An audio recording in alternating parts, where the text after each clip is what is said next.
NTR trust భవన్లో రావుల చంద్రశేఖరరావు మాట్లాడుతున్నారు. ఇప్పుడు లైవ్ చూద్దాం. జైలుకి వెళ్ళని చెప్పింది. అంతటి నైపుణ్యం ఉన్న వ్యక్తిని మీరు ముఖ్యమంత్రి కావాలని పక్క రాష్ట్రానికి కావాలని కోరుకుంటే ఎట్లా? మనకు నష్టం జరగదా? కష్టంగా రాదా? బద్ద వ్యతిరేక కదా తెలంగాణకైనా. తెలంగాణ వద్దని తీర్మానాలు చేసిన వ్యక్తి కదా. తెలంగాణ వస్తే ఏం జరుగుతుందని చెప్పి మరి ఆనాడు ఆయన పార్లమెంట్లో కానీ బయట కానీ ఎన్ని ప్రసంగాలు చేశాడు, ఎన్ని విభజన ముందు సమైక్య తీర్మానానికి పట్టుబట్టండి జగన్మోహన్ రెడ్డి, విభజన ఆపండి. ఇది జగన్మోహన్ రెడ్డి గారు రాష్ట్రపతికి ఇచ్చిన ఫిర్యాదు. విభజన ఆపండి. బాబు వల్లనే తెలంగాణ వచ్చింది, బాబు కుమ్మక్తోనే విభజన అవుతుంది. జై సమైక్యాంధ్ర. ఇవన్నీ కూడా ఉపన్యాసాలు చెప్పిండు. తర్వాత ఇప్పుడు వీళ్ళు అంటున్నారు మాకు జగన్మోహన్ రెడ్డి ముఖ్యమంత్రి కావాలి, జగన్మోహన్ రెడ్డి అక్కడ ప్రభుత్వంలోకి రావాలి. ఇవన్నీ దేన్ని సూచిస్తాయని చెప్పి నేను అడుగుతున్నా. జగన్మోహన్ రెడ్డిని మీకు ఎందుకంత ప్రియమైపోయిండు, అంత ఆప్తమిత్రుడు అయిపోయాడు? లోటస్ పాండుకు పోయి భోజనం చేసేంత స్నేహితం ఎప్పుడు వచ్చాయని అడుగుతున్నాను. అట్లే జగన్మోహన్ రెడ్డి గురించి కవిత గారు చెప్పారు 29 నవంబర్ 2012. అందులో ఆమె చెప్పింది ఓబులాపురం నుంచి సాక్షిలోకి 80 కోట్లు, ప్రాణహిత చేవెళ్లలో 20,000 కోట్ల అవినీతి, మీ నాన్న అన్న అక్రమాలపై నాతో చర్చకు సిద్ధమా? షర్మిలకు సరే అమ్మాయి మీద మాట్లాడింది. డబ్బు, మదం, అహంకారం, అజ్ఞానం, వైఎస్ బతికుంటే జైల్లో ఉండేవారు. ఇవన్నీ మనం చెప్పినాయి కాదు. కవిత గారు, గౌరవనీయ కవిత గారు 29 నవంబర్ 2012. అదేవిధంగా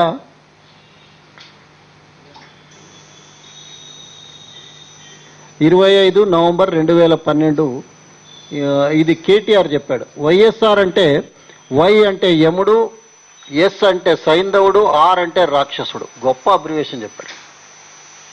మేము నిజమే అంటున్నాం. ఇది మీరేమో మళ్ళీ స్టాండ్ మారినట్టు అనిపిస్తుంది. సరే, ఇది ఈ అభిప్రాయం మీకు ఇప్పటికి ఉందా లేదా అని అడుగుతున్నాను కేటీఆర్ గారిని. ఇది మీరు చెప్పిందే, మేము చెప్పింది కాదు. వైఎస్ఆర్ అంటే వై అంటే యముడు, ఎస్ అంటే సైంధవుడు, ఆర్ అంటే రాక్షసుడు అని మీరు చెప్పారు. వైకాపా నాయకురాలు కొండా సురేఖ మాట తీరు మార్చుకోవాలి. తెలంగాణ ప్రజల రక్తాన్ని పిండి తాగిన రాక్షసుల పార్టీలో ఉన్నారని ఆమె గుర్తు తెచ్చుకోవాలి. రాజశేఖర రెడ్డి దొడ్డిదారిన జగన్ కోసం ధనాన్ని దోచిపెట్టారు. ఆ ధనాన్ని కాపాడుకోవడానికి జగన్ ఇతర పార్టీలోని వారిని తన పార్టీలోకి ఆహ్వానిస్తున్నారని, దోపిడీ సొమ్ముతో ఎమ్మెల్యేలను కొంటున్నాడని చెప్పి జగన్మోహన్ రెడ్డి మీద కేటీఆర్ చెప్పాడు. మేము చాలా అప్రిషియేట్ చేసినాము ఈ లైన్. ఎందుకు ఈ లైన్ మారింది? అట్లే వెరీ ఇంట్రెస్టింగ్ ఏంటంటే కేటీఆర్ ఒక బహిరంగ లేఖ తెలంగాణ ప్రజలందరికీ రాశాడు. దిస్ ఈజ్ ఆన్ 24/11/2012, 24 నవంబర్ బహిరంగ లేఖ రాశాడు. ఇప్పుడు ఈ ప్రెస్ కాన్ఫరెన్స్ కూడా ఈ లేఖలోని మొదటి పారాగ్రాఫే నాకు స్ఫూర్తి. I appreciate this letter. దీంట్లో ఫస్ట్ పారాగ్రాఫ్ వల్లనే నేను ఇవాళ ప్రెస్ కాన్ఫరెన్స్ పెట్టడానికి ఇన్స్పిరేషన్. ఫస్ట్ పారాగ్రాఫ్ ఏం చెప్తుందంటే, తెలంగాణ బిడ్డలకు బహిరంగ విజ్ఞప్తి. రాజకీయ నాయకులకు, పార్టీలకు ప్రజల మతిమరుపు మీద అపారమైన విశ్వాసం. ఓపెనింగ్ సెంటెన్స్ సార్ ఇది. రాజకీయ నాయకులకు, పార్టీలకు ప్రజల మతిమరుపు మీద అపారమైన విశ్వాసం. తాము ఏం మాట్లాడినా, ఏం చేసినా ప్రజల కాలక్రమంలో గుర్తుంచుకోరని, ఖచ్చితంగా మర్చిపోతారనే ఒక చులకన భావం ఉంది.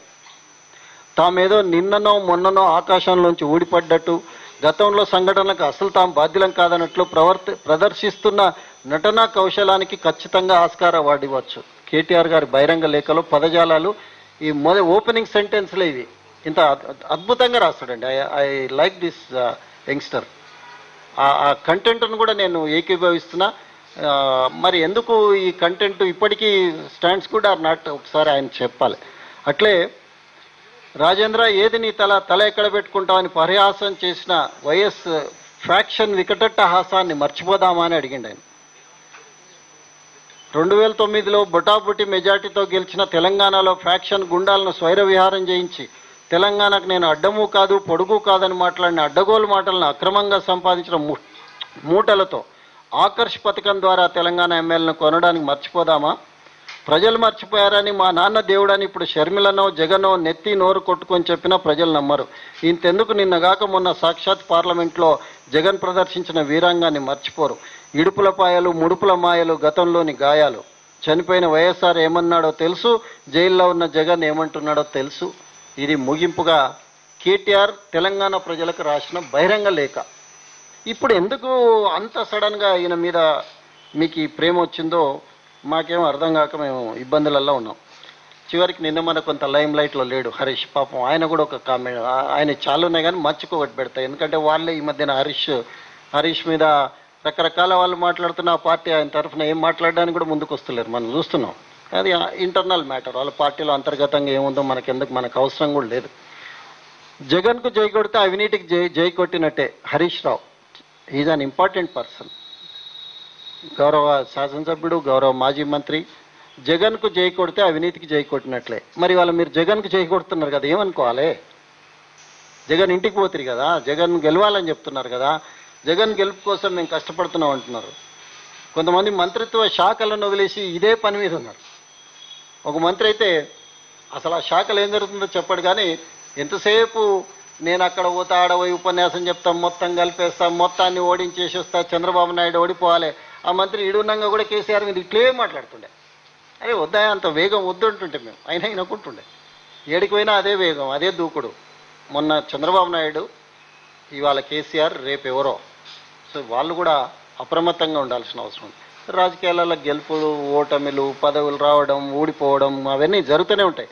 కానీ అంత మాత్రాన మనం ఆ లెవెల్కు ఎందుకు దిగిపోవాలని చెప్పి నేను అడుగుతున్నా. అట్లే ఈ సర్వీస్ ప్రొవైడర్స్ వీళ్ళందరూ కూడా ఎవరైతే ఐటీ శాఖలను ఓ రకంగా స్కేర్ క్రియేట్ అవుతుందేమో అని నేను వరీడ్ ఉన్నా.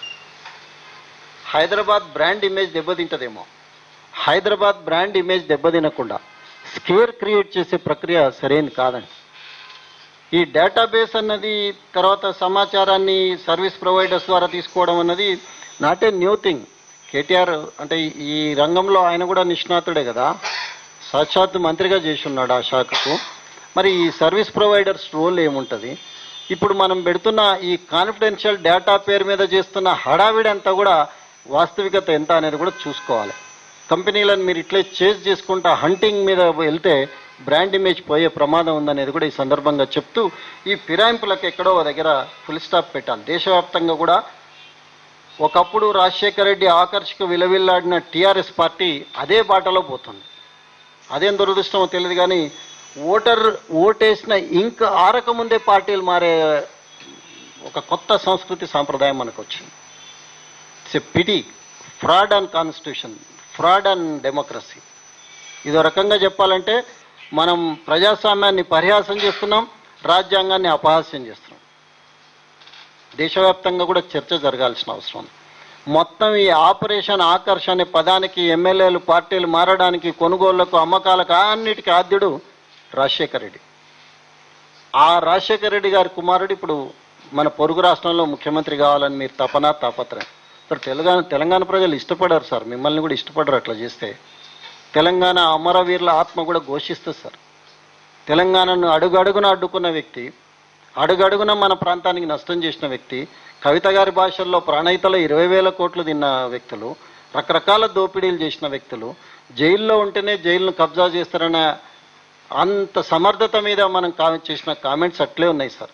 మీరు ఇప్పుడు జగన్మోహన్ రెడ్డి ముఖ్యమంత్రి కావాలనుకుంటే తెలంగాణ ప్రజలు హర్షించరు, ఆమోదించరు.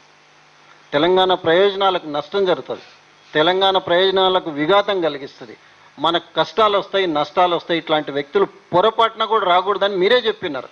జగన్కు జై కొడితే అవినీతికి జై కొట్టినట్టే. మీరు అవినీతికి జై కొట్టద్దు సార్. తెలంగాణ ప్రజల నమ్మకాన్ని వమ్ము చేయొద్దని చెప్పి సందర్భంగా నేను కోరుతున్నా. అట్లే యాంటీ డిఫెక్షన్ లా అనేదానికంటే, అది లా అనేదానికంటే పెద్ద ఫ్లా మాది. ఫ్లా అన్ని లోపాలే ఉన్నాయి. మీరు స్పీకర్ గారికి టైం ఫ్రేమ్ పెట్టలే, ఎన్ని రోజులల్లో దాని మీద నిర్ణయం తీసుకోవాలి చెప్పలే. గతంలో చూసినాం, కంప్లైంట్ ఇస్తే టర్మ్ అయిపోయే ముందర కూడా నిర్ణయాలు రాలే. సో దీని మీద కూడా దేశవ్యాప్తంగా చర్చ జరగాల్సిన అవసరం ఉంది. డెఫినెట్గా చర్చ జరగాలి. వీటికి ఆద్యుడైన వైఎస్ఆర్ను, వైఎస్ఆర్ పార్టీని జనం ఎప్పుడు మర్చిపోరు. ఇంతకుముందు ఆయన చెప్పినట్టు యముడు, సైంధవుడు, రాక్షసుడు అని మీరు ఇచ్చిన అబ్రివేషన్. సరే, వాళ్ళు ఏదో యువజన, శ్రామిక, రైతు అని ఆయన పాపం ఎవరో ఒక ఆయన పెట్టుకుంటే ఆయనతో తీసుకొని చివరికి ఆ పార్టీని వ్యవస్థాపక అధ్యక్షునిగా ఉన్న వ్యక్తిని శివకుమార్ అనే వ్యక్తిని ఇటీవల సస్పెండ్ చేసిండ్రు. మోస్ట్ పిటేబుల్ పార్ట్ అది. సో ఆ వైఎస్ఆర్ అనే పార్టీని స్థాపితం చేసిన వ్యక్తిని ఇట్లా తొలగించేసిండ్రు. కేటీఆర్ తరచుగా అంటుంటాడు, టీడీపీని చంద్రబాబు నాయుడు గారు లాక్కున్నారు. కాదు సార్, అప్పుడు చంద్రశేఖరరావు గారు మేమందరం ఎమ్మెల్యేలుగా ఉన్నాం. ప్రజాస్వామ్య ప్రక్రియలో మెజార్టీ నాయకత్వం మార్పిడిని కోరుకున్నది. ఆ తర్వాత జరిగిన ఎన్నికలలో తెలుగుదేశం పార్టీ గెలవడం, కేసీఆర్ లాంటి వ్యక్తులు పెద్దలు చంద్రబాబు నాయుడు గారు ఆనాడు తీసుకునే సముచితమైన నిర్ణయం వల్ల పార్టీ ప్రజలు ఉన్నారు. బీసీలకు, బడుగు బలహీన వర్గాలకు అండదండలుగా తెలుగుదేశం పార్టీ ఉంది. ఈ పార్టీ వెనుకబడిన బడుగు బలహీన వర్గాల సంక్షేమం కోరే పార్టీ అని చంద్రశేఖరరావు గారు కిందన శిక్షణా శిబిరాల్లో అనేక మార్లు నొక్కి వక్కాణించిన విషయాలు ఇంకా ఇప్పటికి మేము మర్చిపోలేకపోతున్నాం. సో వీటన్నిటినీ మరొకసారి సమీక్ష చేసుకొని మంత్రులను కూడా కొంచెం వాళ్ళకు మరి పనిచేసే అవకాశం ఇచ్చి శాఖల మీద దృష్టి పెట్టేటట్టు చూడండి. ఎందుకంటే ఒక మంత్రి అయితే నిరంతరం ఆయన పబ్లిసిటీ ఏందో తెలియదు, కానీ ఇక్కడ ఉన్నాక అట్లే ఉండే, అక్కడ పోయినాక అట్లే ఉండే. ఈ దూకుడు నష్టాలు కష్టాలు తెచ్చిపెడుతుంది ప్రజాస్వామ్యానికి. వ్యక్తులకు ఏముంటుందండి, వ్యక్తులు వస్తారు పోతారు, కానీ సిస్టమ్ కొలాప్స్ అవుతుంది అన్నది మా వరి. మేము ఇవాళ తాత్కాలికంగా తెలుగుదేశం పార్టీ తెలంగాణలో మేము దెబ్బతిన్నాం, నష్టపోయినాం. మేము గెలిచిన ఎమ్మెల్యేలను కూడా మీరు పోయినసారి 15 మంది తెలుగుదేశం పక్షాన గెలిస్తే చివరికి మాకు సిచ్యువేషన్ ఏంటంటే ఆల్ ది 15 ఇవాళ మా దగ్గర లేని వాతావరణాన్ని మీరు క్రియేట్ చేయించారు. టీఆర్ఎస్ పార్టీ అదేవిధంగా ఇతర రాజకీయ పక్షాలు కూడా ఆ రకంగా పనిచేసినాయి. టీఆర్ఎస్కి ఎంత గొప్ప పేరు వచ్చిందంటే పోయినసారి 6 పార్టీలోని శాసనసభ్యులను మీ పార్టీలో చేర్చుకున్నారు. సరే, దానికి ప్రజల ఆమోదం ఉందని మీరు మాట్లాడితే చేయగలిగేది ఏం లేదు. ఎన్నికలు ఎందుకు, ఈ ప్రహసనం ఎందుకు, ఇదంతా ఎందుకు? మేము ఒక మున్సిపల్ ఎన్నికల్లో చూసినాం, కౌంటింగ్ హాల్లో నుంచే కౌన్సిలర్ పోయి అధికార పార్టీలో చేరిపోయినారు. కౌంటింగ్ హాల్లోనే ఎవరి మీద అయితే గెలిచిండ్రో ఆ ఓడిపోయిన వ్యక్తుల పార్టీలోకి కౌంటింగ్ హాల్ నుంచే పోయినారు, వాళ్ళ ఇంటికి కూడా పోలే. సో అంత గొప్ప ప్రజాస్వామ్యం ఈ రాష్ట్రం, ఈ దేశం జీర్ణించుకోలేదో ఒకసారి ఆలోచన చేయండి అని చెప్పి విజ్ఞప్తి చేస్తున్నాను. Thank you.